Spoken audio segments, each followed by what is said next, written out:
ceremony, and it would be very great if you could just take your seats right now because we want to start, okay? Thank you, Bula Vinaka.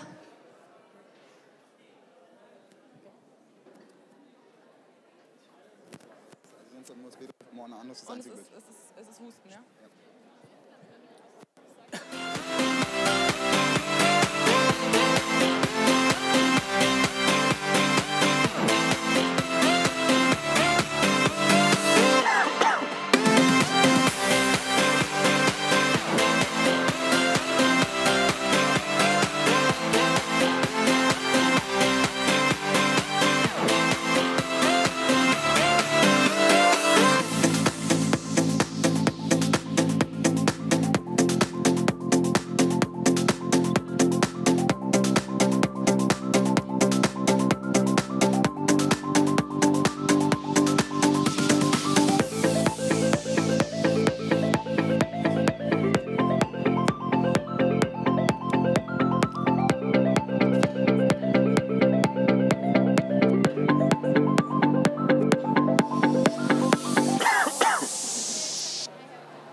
Changes.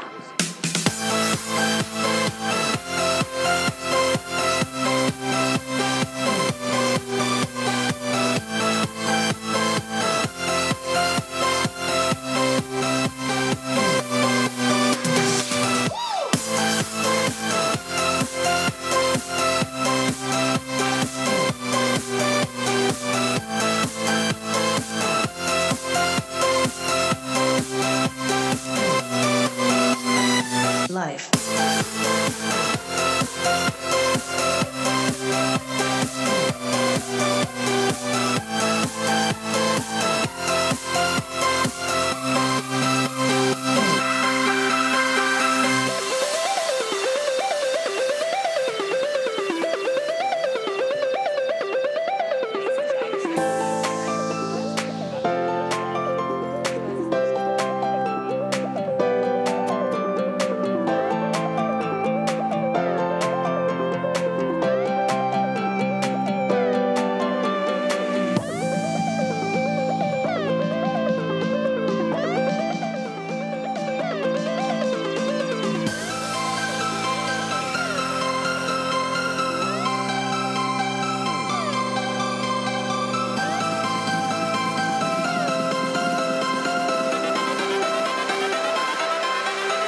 Life.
in the sky, gazing far into the night. I raise my hand to the fire, but it's no use, 'cause you can't stop it from shining through. It's true, baby, let the light shine through. If you believe it's true, baby, won't you let the light shine through for you, for you, for you, for you, for you, for you, for you, won't you let the light shine through?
In the sky, gazing far into the night. I raise my hand to the fire, but it's no use, 'cause you can't stop it from shining through.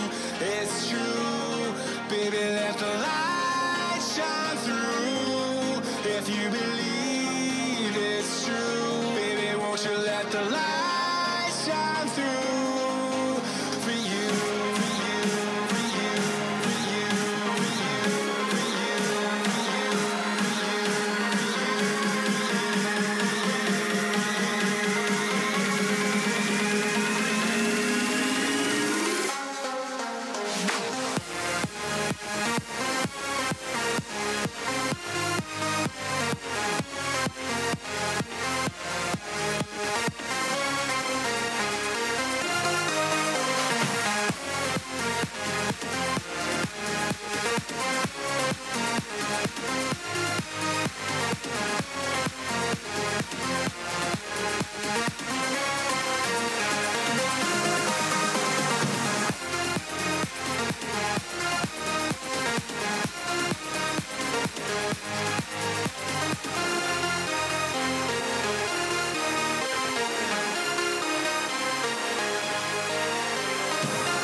Yeah. Yeah. So good to have so many guys of you here. We are grateful that so many of you made it today, to the last day and to the last special event. And yeah, I think we had a great time, and 3 days, 271 program contributions. Woo, yeah.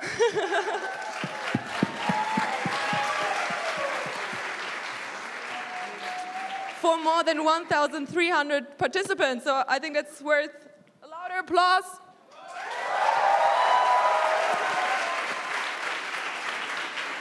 We've had uncountable conversations, amazing interactions. We formed new friendships and had so much fun. Don't you think we had so much fun? Definitely, yeah. This was KOI 13. Thank you so much to all participants.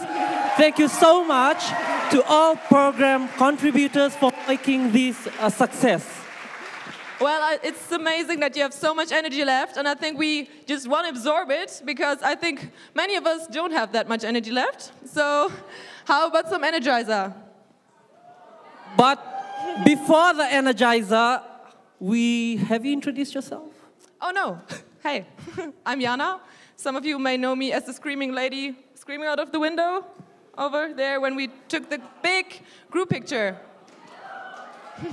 And my name is Langi from Fiji, and I'm glad to be part of the KOI 13 team here in Germany.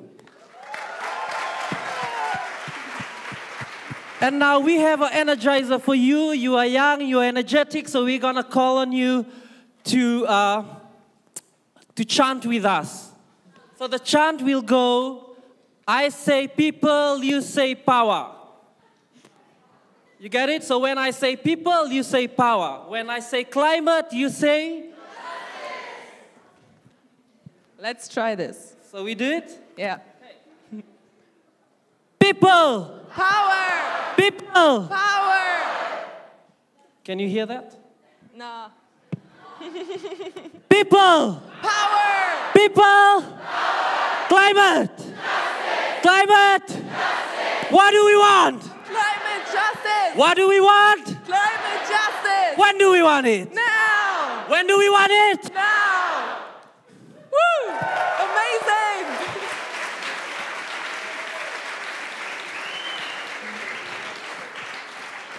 Oh, this gives me goosebumps every time, so thank you a lot. Yeah, I think we had an amazing, vibrant team. We had awesome participants, and together we came up with something so big, and it's amazing. Thank you. We had amazing 3 days that led to a summarizing of a document. We were capturing all your thoughts, your visions, the discussion from every room, and we had an amazing team that was working tirelessly day and night to come up with a document. And so now, let me introduce to the stage Lucy and Michael from the working group that has been working tirelessly to produce the final document. Lucy. Some more applause! More applause! Woo!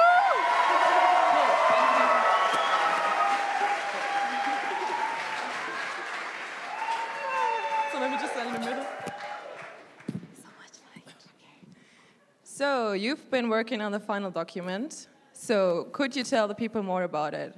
What is this final document? So the final document is a document that we have been working on tirelessly, and it gives a summary of some of the key issues that have been highlighted during the Conference of Youth 13 concerning climate issues. Thank you very much. That sounds really interesting. Now, but KOI 13 was a very big conference. It brought together 1,300 participants from 114 countries. How did you make sure that this document reflected the diversity and the multitude of opinions and visions and reflections of the young people? So first of all, we had an open call for all participants of KOI 13 to be able to join the working group. And we had an open door policy, so any participant that felt like coming to contribute at any time was able to contribute to the working group any of the discussions or recommendations that they had at one of the sessions.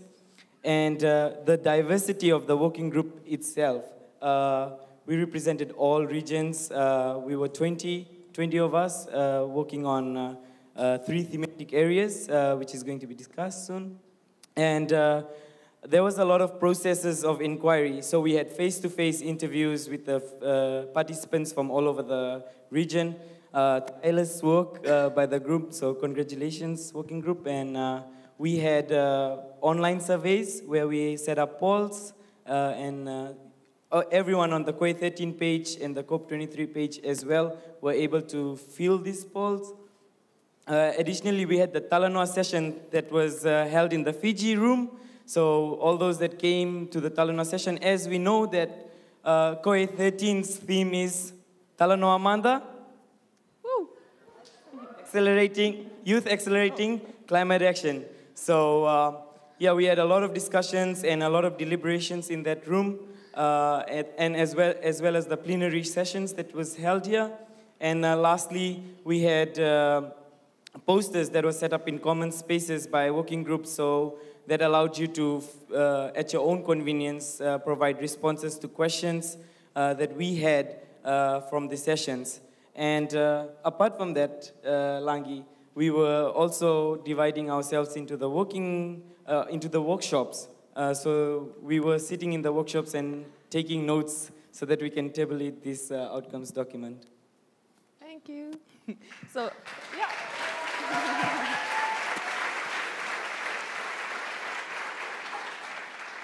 So let's come to the structure and the content. Lucy, can you tell us a little bit more about what this document, what you have come up with? Right, so as Michael mentioned, we had smaller working groups that were split within the bigger working group that was working on this output document. So we had 3 groups. One was working on climate justice, the other one was working on policy and advocacy, and we had another working group that was looking at activism. So we collected views from the general COE 13 participants, and then we created this summary.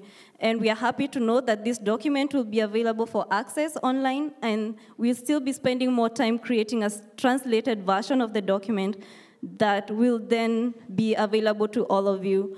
So, yeah. Very cool. Thank you both so much. Thank you. Woo.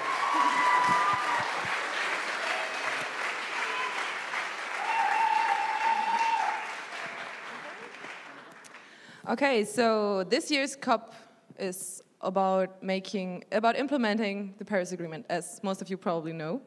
And well, 1 second. Yes, but for sure, we as the youth want to make an impact. And this is why we have Yango, the youth constituency. So Langi is going to tell us a little bit more about them, and later they are on stage themselves. So Yango is one of the 9 official observer constituencies at the UNFCCC. It's been working, it has different working groups that work on different themes. And now I would like to take the moment to invite up at the stage the first 4 of the working group members, who is going to briefly talk about what their working group have been involved in the last few days. Thank you. Please welcome them. Woo!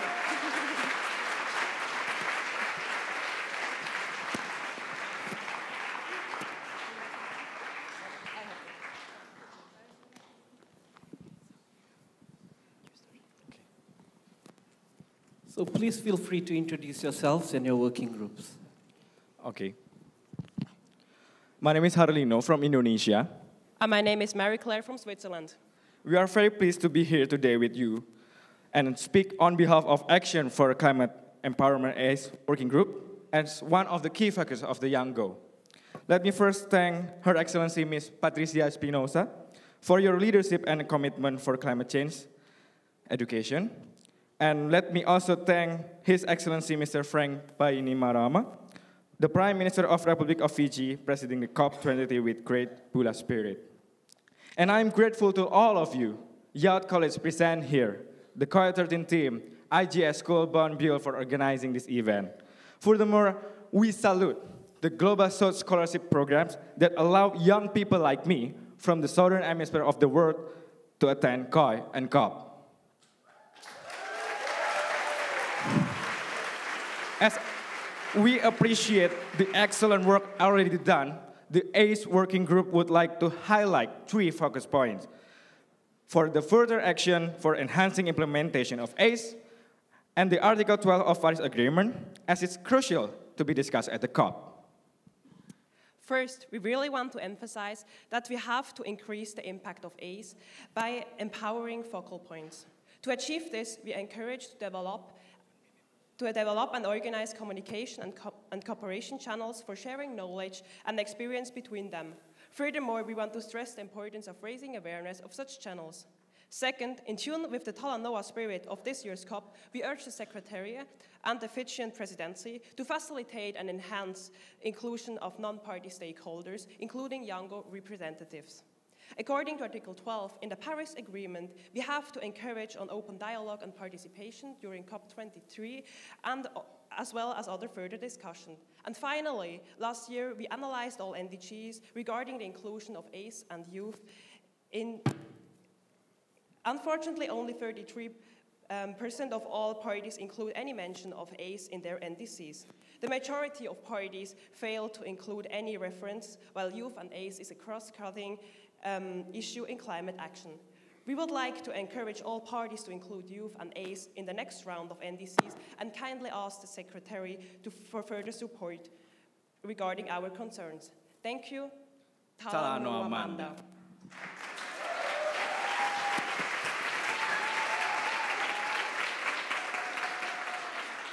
Good afternoon, everyone. I acknowledge all observed protocols. My name is Safran Minhar from Sri Lanka, representing my Earth Lanka delegation. It's a great pleasure and honor to present about the Yango Communication Team.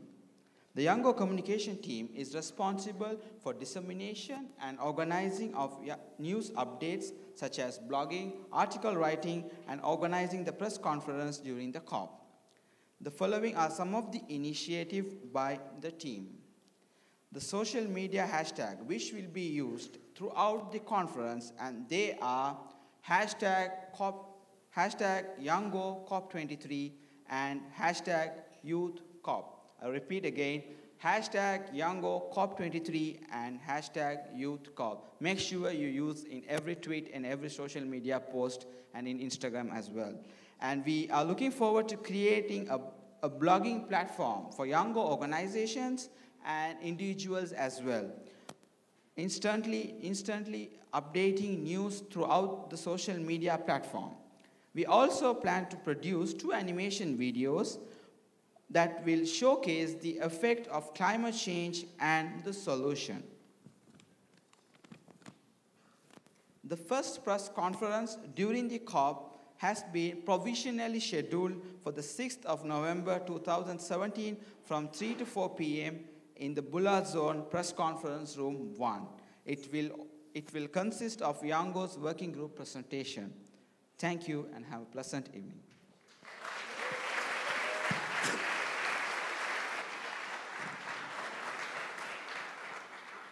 Good afternoon. McLaren Mandaza is my name from Zimbabwe. I'm representing the Agriculture Working Group.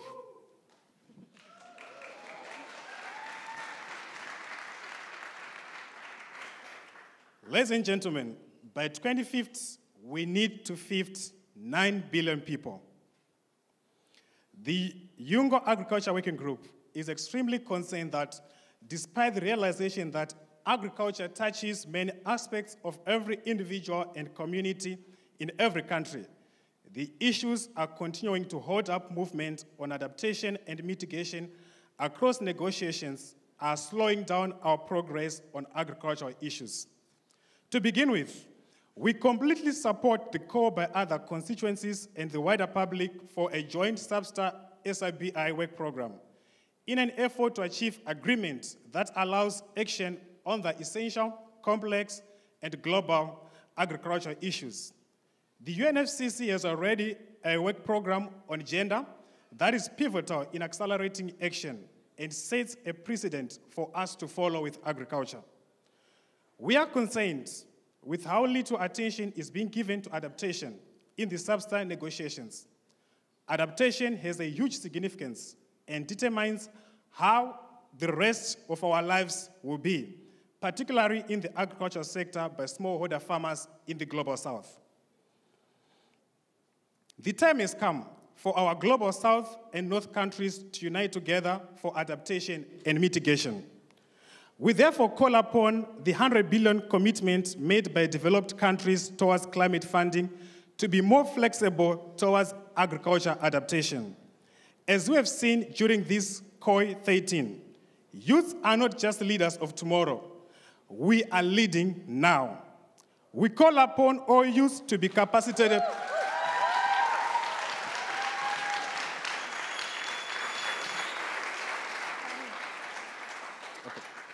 We therefore call upon all youth to be capacitated through national governments and private sector initiatives towards embracing and integrating climate-smart practices and technologies. We call for increased capacity building of national governments for them to access the climate funds to support climate-smart agriculture initiatives, particularly countries characterized by rain-fed agriculture.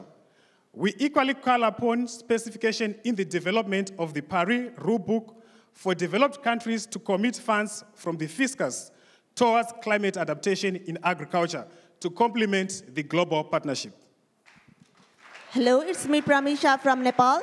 To continue on, in terms of mitigation, a global reduction in animal agriculture must be taken seriously as a strategy. A shift towards more sustainable, more plant-based diets, as advocated for by the World Health Organization, is vital if we are to avoid the worst impacts of climate change. The sustainability of diet choices must be included in school curriculums and public education programs to empower citizens to tackle climate change themselves, and we call for this to be included in the ACE program. The UNFCCC uses 100-year global warming potential to measure the warming effect of emissions, but having this as a standard measurement neglects the incredibly potent shorter-lived gases like methane. This is one of the structures in places that means animal agriculture doesn't get the attention it deserves in climate mitigation talks. Ladies and gentlemen, feeding the hungry planet while reducing a huge sector of emissions that also has a great opportunity to sink carbon is one of our biggest challenges. To achieve this, we need to collectively, willingly, and quickly move to our sustainable agricultural practice, which urgently has to be catalyzed by advocating climate justice. We need to enable our people to consume through a just transition while utilizing the great opportunities agriculture has to sink carbon under good practices. In conclusion, thank you for bringing together such a wonderful COI and the space to work on agricultural issues. We really want to thank every single person involved for their hard work to give such an enjoyable and well thought out conference. Thank you very much.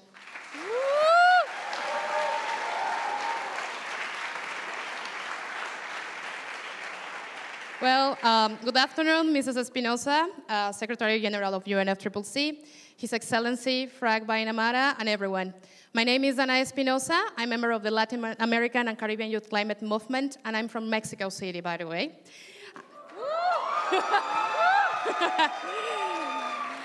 I'm here to read the position paper of JUNGO's Working Group on Adaptation Road to COP23. Let us thank you, Patricia, for your commitment to climate change education, because that's important for us. We, the international youth, deeply believe that it's a crucial moment in human history to take action to face climate change. We strongly believe that adaptation has to get more power into the negotiations. What we propose is in the coming days on this topic is to emphasize the importance of transparency and strict accounting modalities that also simplify access to funds for countries for the Global South. Developed countries committed to support developing countries by $100 billion. The transfer of these funds is not yet clear, and only 20% of the adaptation funds has been received. We demand a clear mechanism for the transfer of funds towards adaptation projects, as well as monitoring, verification, and review mechanism for adaptation financing. It's imperative to push global collaboration in capacity building and education on climate change as substantive part of NDC's implementation. Fiji, by the way, is one of the countries that knows perfectly well that adaptation is the answer to achieve an efficient implementation of the Paris Agreement.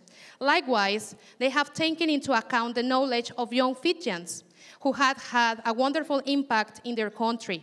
A great example of this is the climate warriors, which are mostly young people. Young people should be involved in the decision-making because we have too much to contribute. We urge the Secretariat and the Fijian Presidency this year to facilitate and enhance inclusion of non-party stakeholders in the coming process, including the Yungo constituency. We underline the mainstreaming of 2030 Agenda and the SDGs with implementation of Paris Agreement. If you take a look about this agenda, the SDGs are adaptation, and each of them are very linked with the climate change. Adaptation means resilience, inclusion, and intergenerational equity. We, the young people from the North and South, demand our right to life. Climate justice now. Thank you.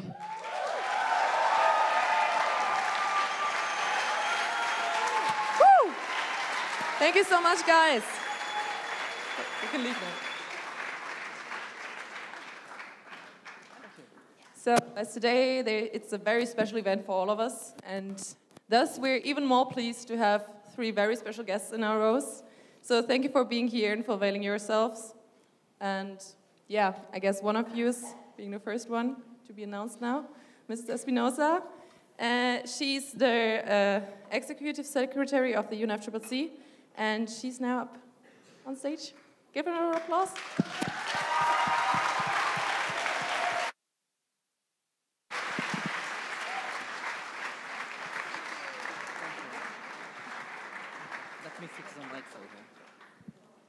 Thank you. Thank you for such a warm welcome. It's really fantastic to be here.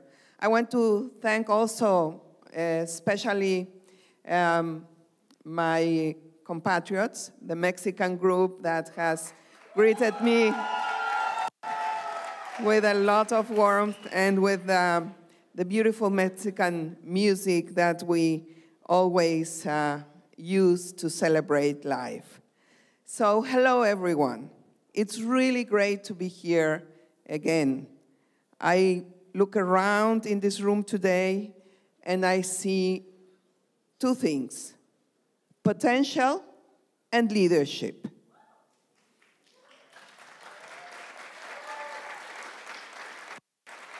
So you are right. You are already leading, and the fact that you are here and you are doing this work, the work that you have been doing, shows that you are already leaders.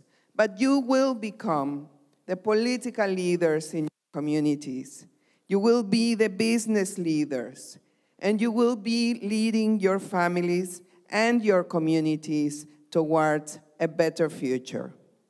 So, with so many of you taking interest in climate change, I cannot help but think that we have the potential to rise up and meet this enormous challenge. And it is exciting.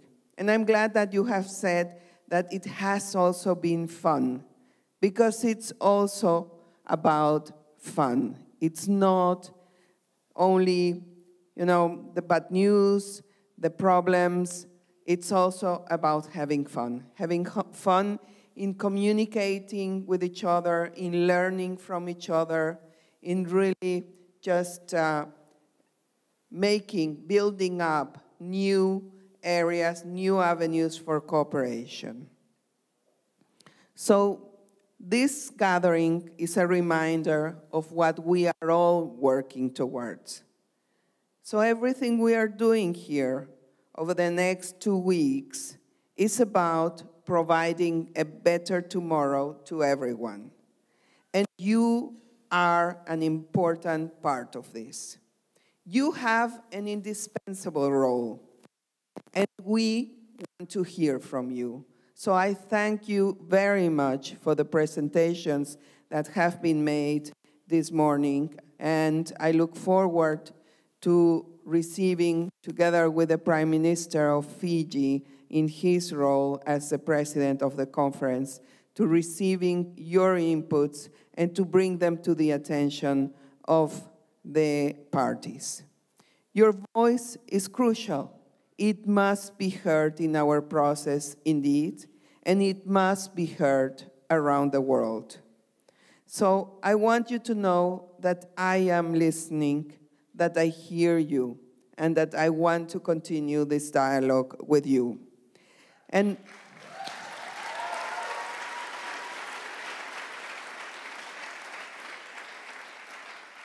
so while I assure you that I will do my part to bring to the attention of the parties the many contributions that you are making in this discussion, it was really impressive to listen to the presentation of the different working groups. I also encourage you to continue working on the ground in your communities and to share your experiences and the voices of those who are back at home to enrich this conversation and to turn it into action. There are many inspiring examples already happening, and I'm sure you exchanged a lot about the many examples that you brought to this conversation over the last 2 days. In the Climate Change Secretariat, our youth video competition gives us the opportunity to share and spread some of these fantastic stories, to help others get motivated. Your stories inspire people and help people understand what climate change is about and what they can do in their everyday life. So this is the case of this year's competition of the video in UN climate change. The winners are fantastic. One winner, for example, is a primary school teacher. He is educating the next generation about climate change and also about how to help make their city of Marrakesh, beautiful city, by the way, greener. So he has developed climate change educational tools for his fellow teachers. Another winner made a film to show how preserving mangroves can save thousands of lives, how natural ecosystems can be the best answer against extreme weather events and are essential to build thriving, resilient communities on the coast of India where he lives. So these stories prove that each and every one of us can make an on-the-ground difference in the climate and sustainability challenge. And that really is the goal here, to transform our societies.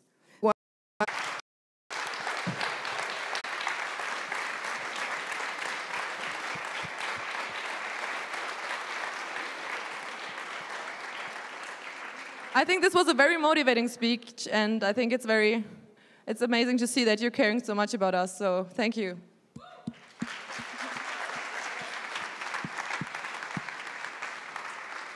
But I think now it's time to give back the stage to the youth. So we're welcoming the other 4 working groups of Yango. So come up, we're waiting for you.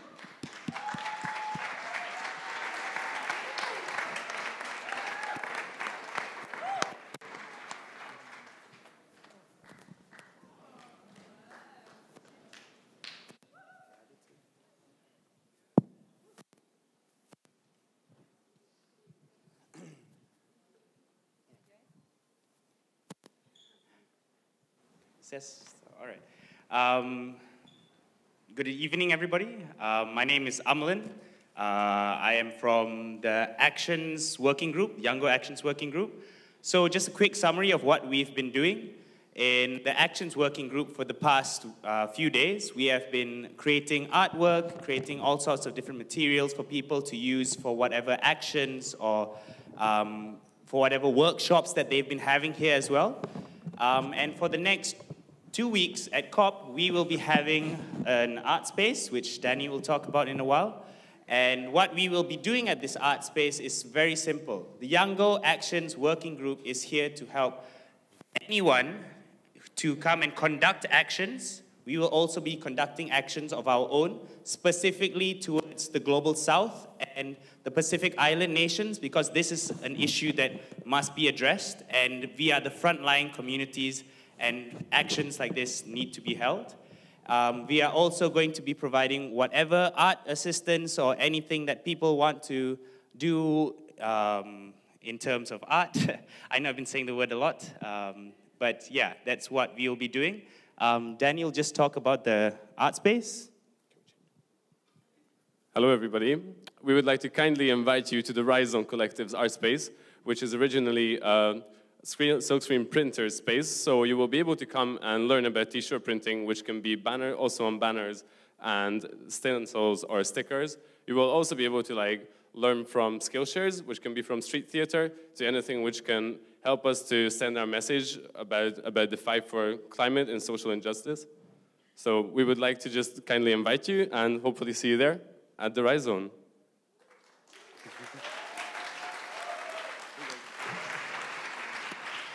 Just a quick example of some of the things that we'll be doing to empowering youth. I'd just like to share a little song with you guys. If you want to chant along, I only have 30 seconds left. So if you want to chant along or if you know it, please do. So the song goes something like this. People gonna rise like water. We're gonna shut this crisis down. I hear the voice of my great-granddaughter saying climate justice now.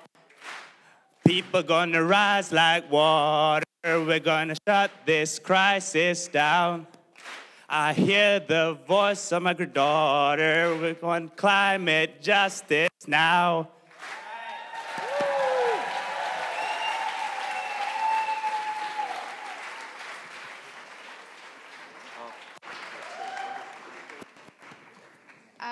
Your Excellencies, distinguished ladies and gentlemen, my name is Fatou Jeng from the Gambia, and I'm a member of the Gender and Women Working Group.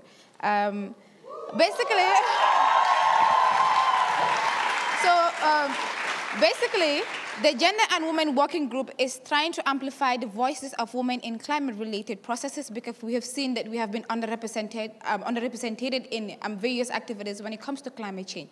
So we are here because we believe that women contribute less in the causes of climate change, but we are affected mostly in climate change disasters. So we believe that they are vulnerable and they are impacted more on climate change. And we can take an example on the global south countries, especially in Africa.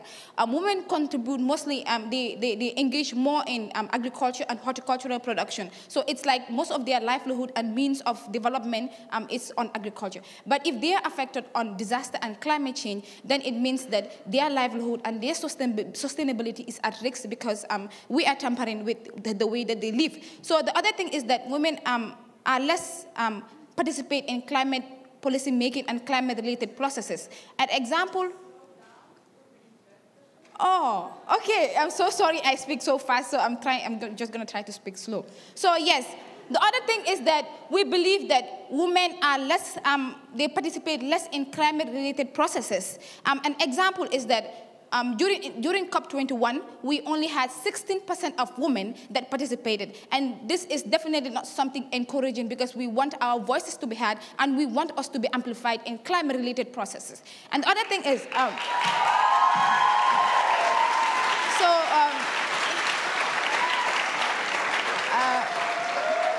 so what we plan to do during COP23 is, first, we want to prepare a policy paper on our demands. And our demand is active women participation in climate action processes. We will also work with the Women and Gender Constituency at UNFCCC and on the Gender Action Plan, and lobby to convince more nations to ratify it. And the other thing that we will do during COP23 is to organize a small campaign to attract more feminists to join our campaign. So after COP23, we also plan to remain active as a group and also continue our individual activism in our respective countries, as well as work towards having our own side event. So I just want all of you to just repeat after me that that is our slogan as the Gender and Women Working Group. We want, like, so if I say, what do we want? You say gender justice. When do we want it? You say all the time. So repeat after me.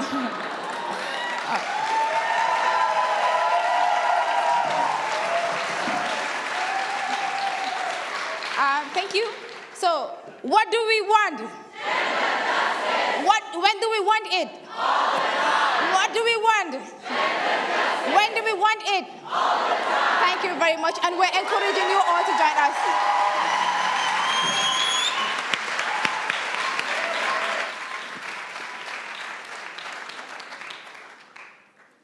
Your Excellencies, ladies and gentlemen, good afternoon, or should I say, Bula Vinaka. My name is Tarek, and I'm from Tunisia. I will be presenting the work group on health of Yongo.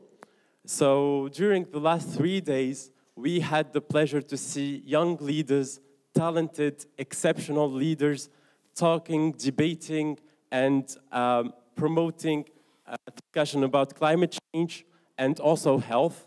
For those who don't understand the link between climate change and health, I would like to say that the World Health Organization said that 23% of global deaths are due to environment. So health is very important in climate change. We all know that climate change is the biggest challenge of our century, as there's extreme weather events and rising temperature all over, also the spread of infectious diseases. But what we tend to forget is that by tackling climate change issues, we are going to face the biggest opportunity in terms of health that we have ever faced. And for instance, if we're going to use bikes, we're going to promote physical activities, and we're going to have less chances of developing non-communicable diseases. If we're going to reduce CO2 emissions, we're going to have less pulmonary diseases, etc. So now that the COP13 is over, we're going to face COP23, and we would like to tackle the huge gap existing in the implication of health in climate policies and discussions, and we urge all parties to consider health in their NDCs in the context of adaptation and mitigation.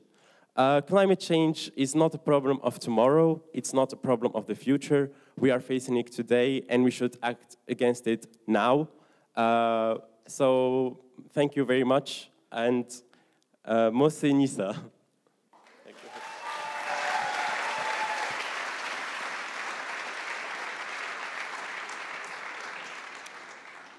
Bula everyone, my name is Leonie from Germany, and I'm part of the Ocean Working Group.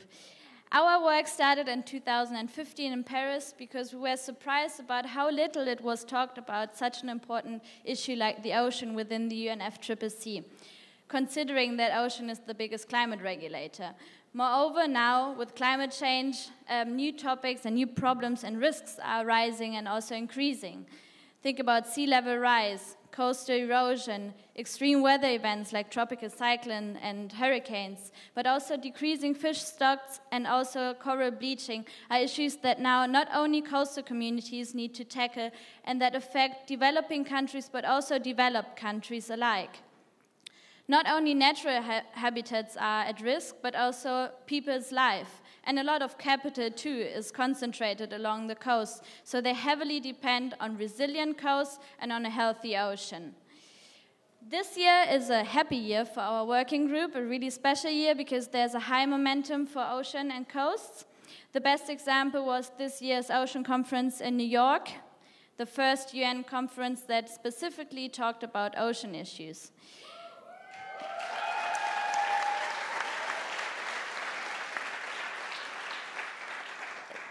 This momentum is being kept high thanks to this year's presidency, and we are really happy to see that Fiji is trying to raise awareness about coastal and ocean topics within the UNFCCC, and is promoting an ocean pathway partnership until 2020.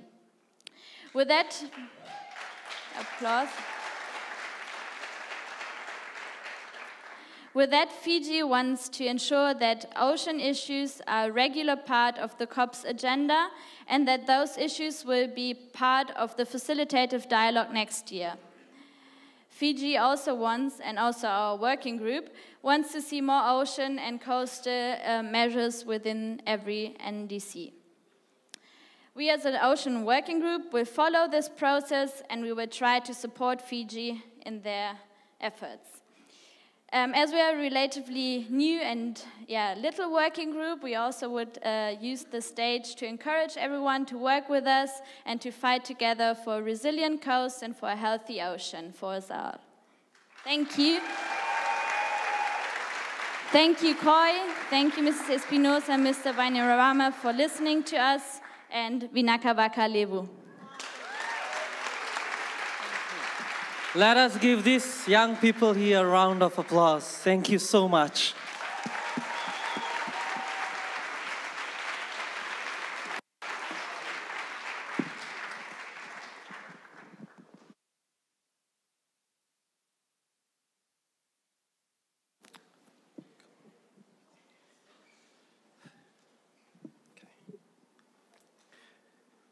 This year's COP is a very special COP that whilst it's taking place here in Germany, in Bonn, Germany, the presidency is held by Fiji, the first ever small island developing states to do so.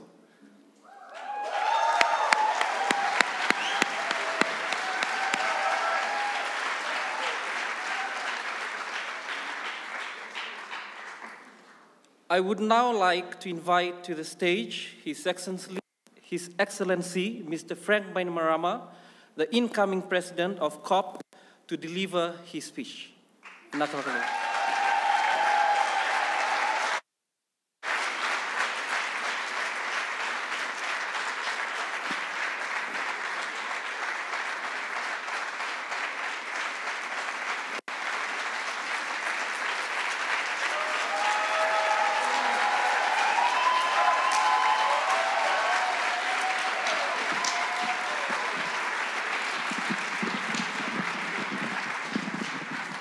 I think I'm going to break this mic.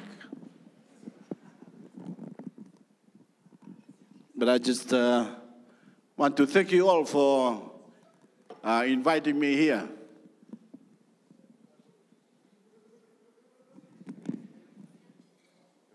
Okay. I want to thank you all for inviting me here with Madam Espinosa. As you know, she's the heart and soul of climate change, the boss of UNFCCC, who's been assisting us in our work up to our presidency of COP23. You've heard that Fiji is the first small island state to be president of a COP, in this case, COP23.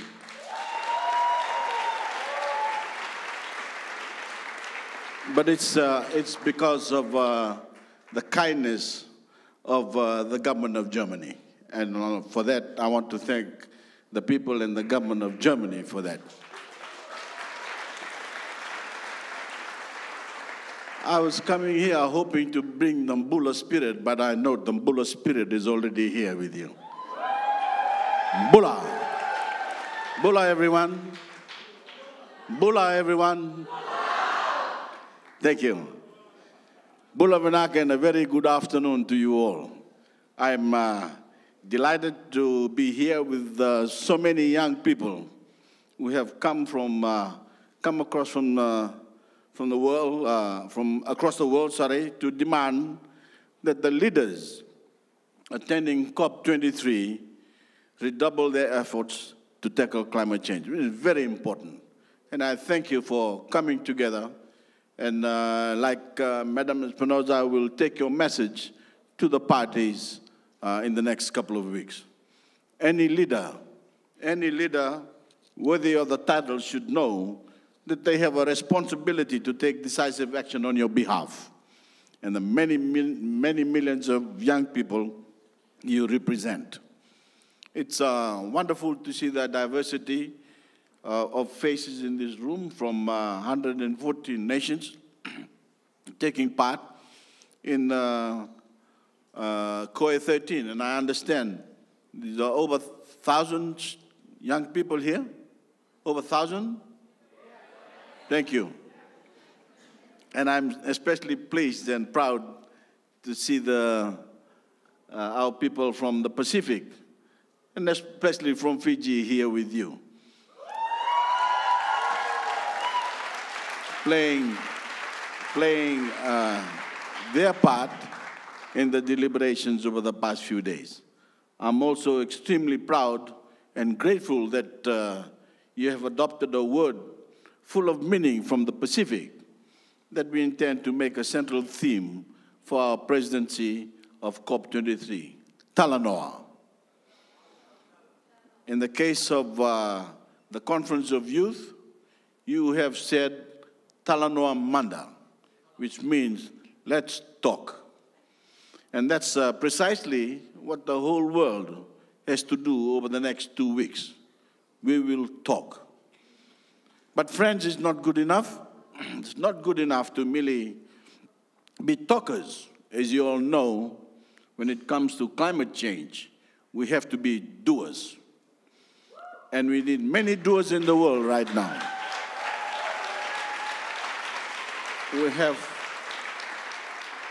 We need many doers in the world right now to respond to the magnitude of the challenge we face. I'm especially pleased to be with you as you close your conference just before COP itself begins in the next couple of days. Because it is young people, no matter where they live in the world, who have the energy and commitment we need for the transformation we must all take. I want to tap your energy and commitment. I want to tap your passion and drive to make the changes we need to make the world a better, cleaner, and safer place. Because believe me, life will get better if we have the courage to solve this problem. Life will get better if we replace, dirty energy with clean energy. Life will get better if our soils are more productive.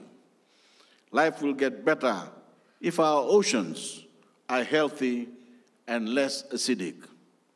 Life will get better if we can protect our forest and plant more. Life will get better if we have green buildings, not the inefficient ones.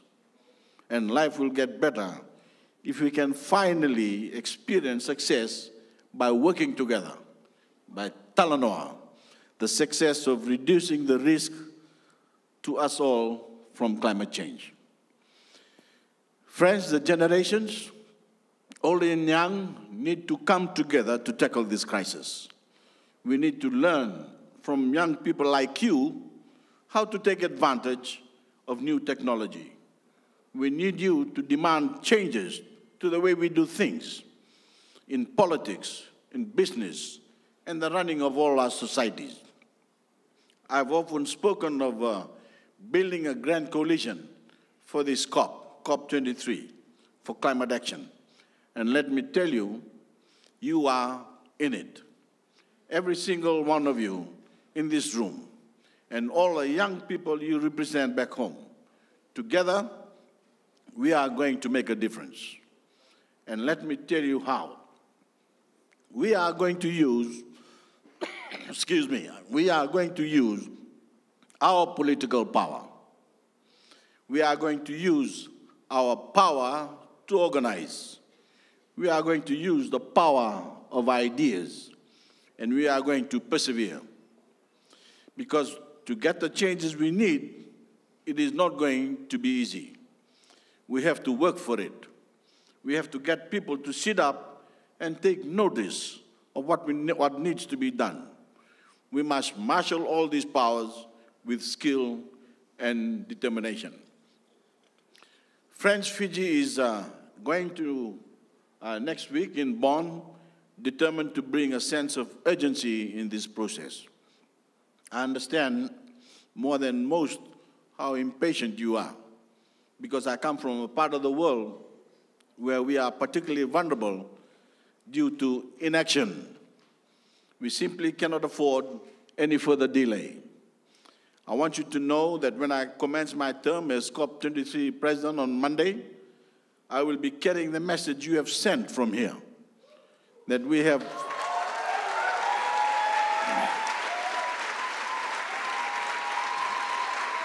thank you. That really we have no time to waste. We must do a lot more ambitious. We must be a lot more ambitious, and we must move further, faster, and we must move together. Certainly, looking around this room, I'm filled with a great sense of optimism. I look forward to meeting as many of you as possible this afternoon and over the next 2 weeks.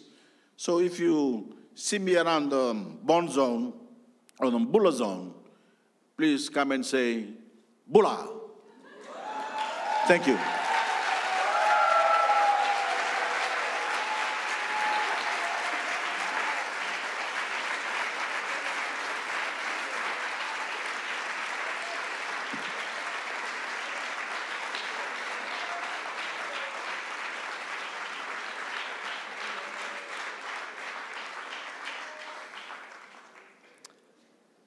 Thank you, Mr. Frank Bainimarama, for your motivating and inspiring speech to us young leaders and your efforts to take decisive action to accelerate climate action, especially for the sake of our one and only planet, for our future and the future of those, our future generation. Thank you for challenging us to be doers and not only talkers, and your optimism in the fight against climate change. Vinaka Vakalevo.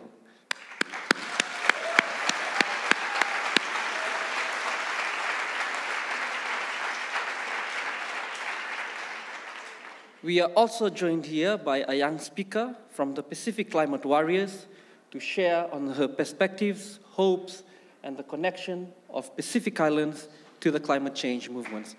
Let me welcome Ms. Brianna from the Pacific Climate Warriors.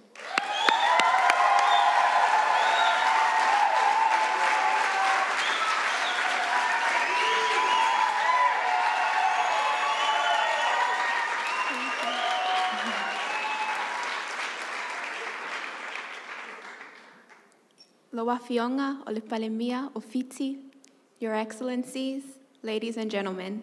Talofalava, my name is Brianna Fruin. I'm a 19-year-old student, a proud member of the Pacific Climate Warriors, and I come from the beautiful islands of Samoa.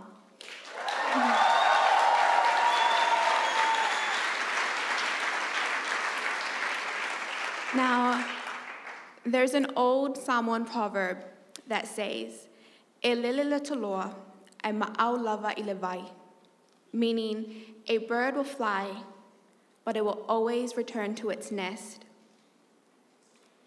It is often used when speaking about our people.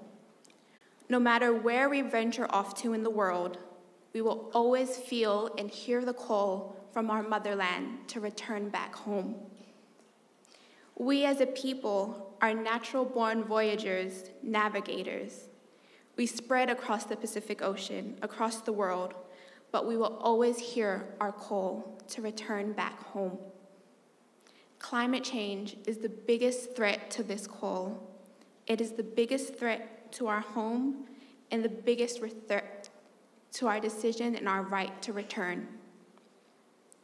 This is why the work done here today at COI 13 and at COP23 is of utmost importance. This is why the Pacific Climate Warriors, we call for the end of the age of fossil fuels to ensure global average temperatures do not exceed 1.5 degrees. Tonight and this evening, I want to acknowledge the mana and the power in the room today. The power of youth and the power of our young people.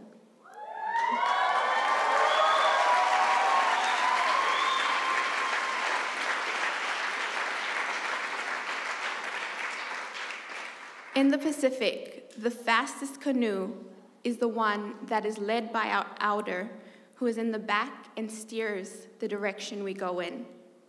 But yet, even though our outer steers, it is our young people who sit in front of the canoe to power it.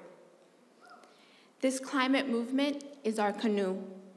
Although it is steered by our world leaders, the fastest way forward is to put our youth in front to power the movement. Pacific youth have decided we are not drowning, we are fighting.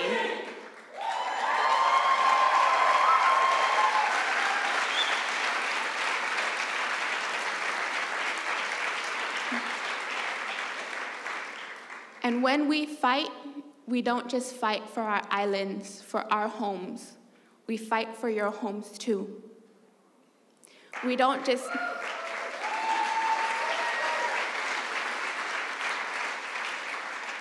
We don't just fight for our children. We're fighting for your children too. From Florida to Fiji, climate change is knocking at our door. It's crashing down our doors. It's time that the world answers. Our fight is your fight too. Because like the Taloa, every man, woman, and child deserves a place to go back home. Vinaka Bakalevu, Fafitai Lava.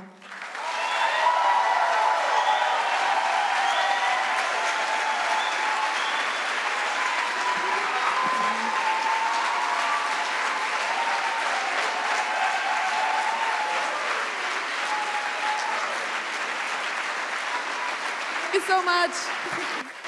This was amazing. Thank you for this interesting input and for spreading so much hope around the globe. I think this was amazing. Thank you. So now it's actually time to welcome the patron of COI 13, the mayor of the city of Bonn, Mr. Srididan. Welcome to the stage.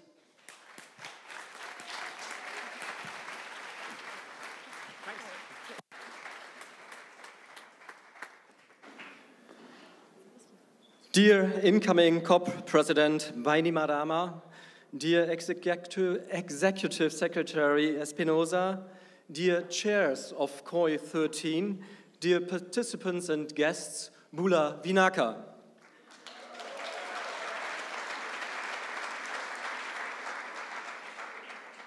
It is with pleasure and pride that I have agreed to become the patron of this 13th Conference of the Youth during the 23rd Conference of the Parties to the UNFCCC in Bonn.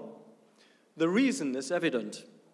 Your generation is the one to pick up on what we have begun, to the best and to the worst.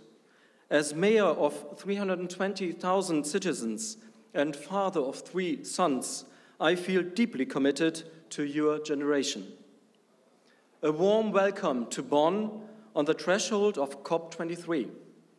At the end of 3 intense conference days, I would like to thank you for your spirit, for your dedication, and for your commitment. This COI 13 has again demonstrated how young people of today get involved, how they get active all over the globe, advocating their own and their society's climate future, and that they have the endurance, the patience, and the passion to become part of global negotiations. And it is vital for these negotiations that they do. Meaningful climate action does require joint approaches from different stakeholders. For the first time in history of climate negotiations, the Paris Agreement of 2015 underlined the importance of non-party stakeholders. This does not only include other levels of government, such as cities and regions, but reflects our societies and communities as they are. The 9 constituencies have long advocated this, and now it is about time to walk the talk, to bring the contributions and knowledge of non-party stakeholders into the climate process in an appropriate manner. Every contribution matters, from head of state to local governments to business, to civil society organizations, to primary school children. As much as possible, as lasting as possible. Children and young people are warrants of the sustainability of our strategies and for a continual race of ambition. And this is what we will need if we want to keep global warming under a livable rate. So, I will not word an expectation towards the participants of COI 13 and the members of Young Go constituency, but an expectation addressed to my own generation.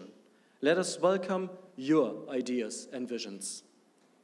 To close with, I was also asked to word my expectation for this COP23, starting on Monday. Firstly, I would like to see this COP go further down on climate path as intended by the Paris Agreement and elaborated via the Marrakesh Partnership on Global Climate Action under the Moroccan presidency. Secondly, COP23 should target the procedures for the revision of the nationally determined contributions and for non-party stakeholders to become the drivers and owners of the process together with the parties. Thirdly, I think of it becoming much more than the COP to negotiate an implementation rulebook. My wish for the COP23 would be a global signal of ambition, pushing the low and hesitant, reassuring the steady moving, and cheering the frontrunners. Fourthly, and here I look in the incoming COP president, Bainimarama from Fiji, this COP should set a sign for climate justice and action in solidarity with the climate vulnerable parts of the world. Another 2 days to go to COP23, and not even 3 years to 2020. Thank you, young climate activists, for lending your energy to this global process, for being creative, loud, and inconvenient. Thank you for pushing us to invest as much as we can to be as good as we can. Thank you for being our future.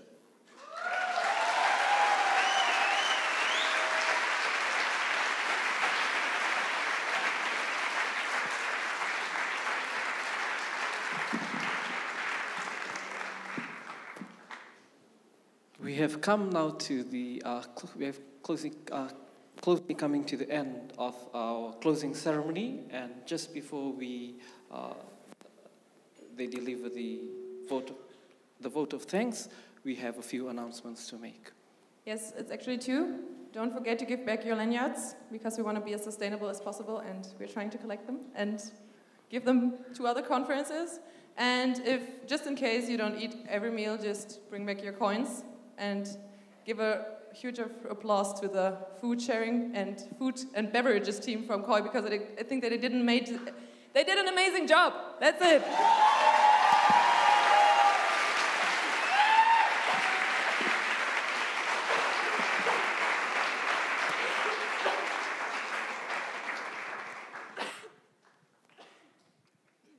Guys, I don't know what you think, but I think we need a bit more energy in the room. So would you mind if we do one last energizer? So I would like you all to stand up. Everybody, please stand up. And I would like to play a game with you. It's called the Anna and Julius game. So I would like you all to applaud until Anna and Julius are up here on stage with us. Come on, guys. Give them a big round of applause.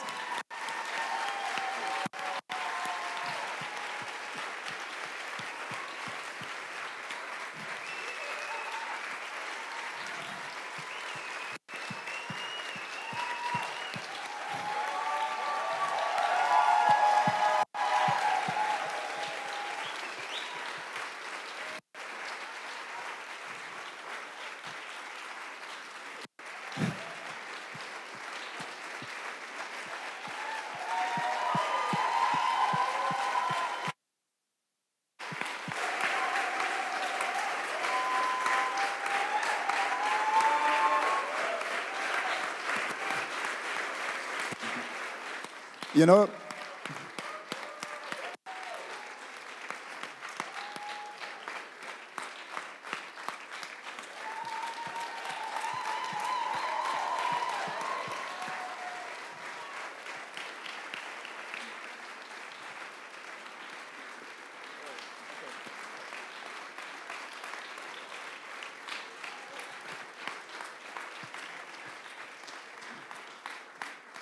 You know, this conference was a team effort. There were more than 80 people involved in the preparation and more than 100 more volunteers making everything running as smoothly as possible during the last days.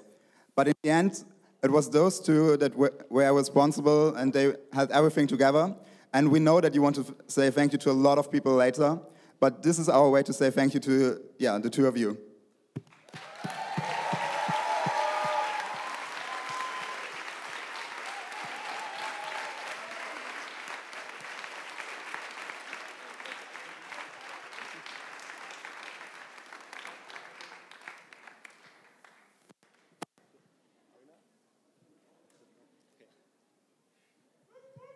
Wow, cool. Thank you very much.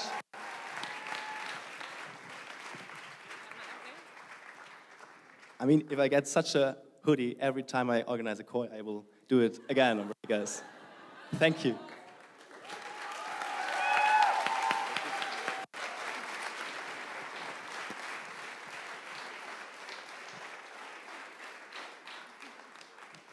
Yeah, you can sit down again if you want to. Thank you very much.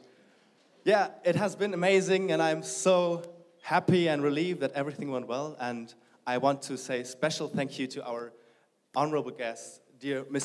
Bainimarama and dear Ms. Espinosa, as well as Mr. Bainimarama and Brianna, for being here with us, for celebrating this great conference that we had the last few days.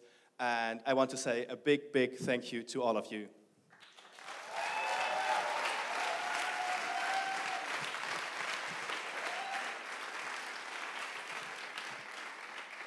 So I want to say a special thank you to Mr. Bainimarama for his speech and reminding us all that we are all sitting in the same boat and that we have to talk and do at the same time. And also, on behalf of the COP20, we want to thank you for the ongoing support we received from the COP23 presidency, who endorsed this event and provided support whenever they could.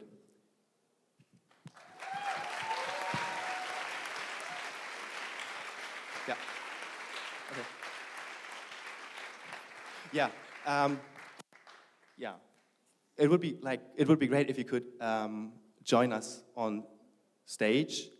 I'm sorry, I was a little bit improvised. We want to thank you very, very much, and it would be great to, have a big round of applause for Mr. Bainimarama, who supported us on behalf of COP23 presidency.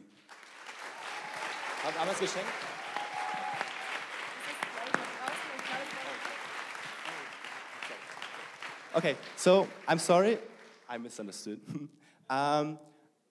Since the schedule of our guest is super busy, we wanted to make a photo with all the participants, with the community we have built the last few days.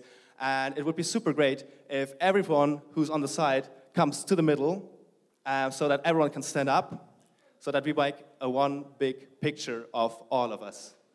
Right now, we stand up, yes. Everyone comes to the middle. And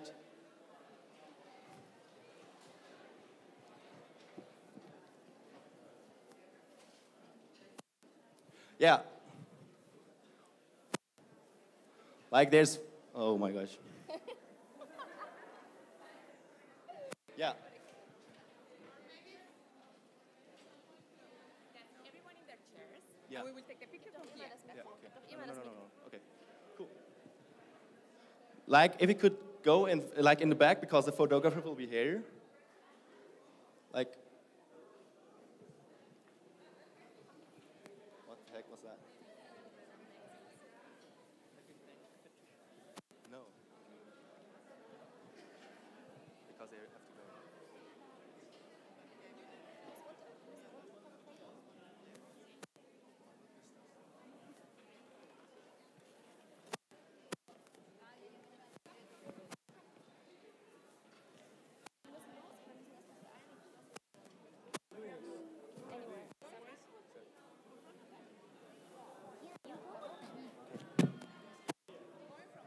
You should.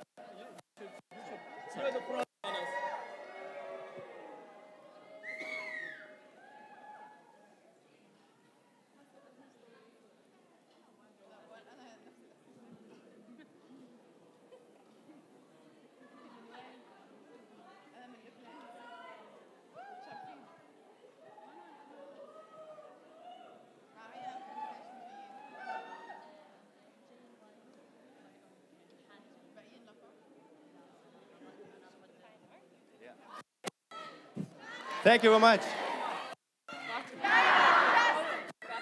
Climate justice! She's leaving. Justice Penosa or